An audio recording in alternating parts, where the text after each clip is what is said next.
Далее Егор Борисов встретился с жителями поселка Артык. Речь шла о путях решения актуальных проблем муниципального образования. Среди них вопросы занятости населения. Глава поселка Сергей Литвинов сообщил, одно из главных предприятий, Артыкская автобаза, переживает не лучшие времена. Большинство тендеров на перевозки и другие работы выигрывают магаданские соседи.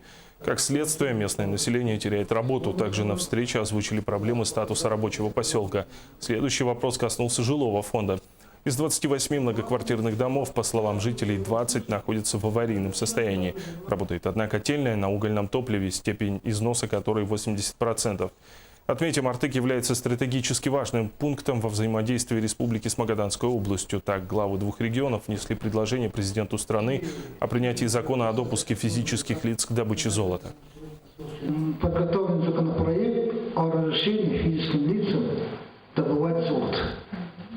И это, если мы пробьем, то мы начнем с вами очень интенсивно работать и создавать условия, чтобы вы в этом плане законным порядком начали заниматься. Я думаю, это произойдет в ближайшее время.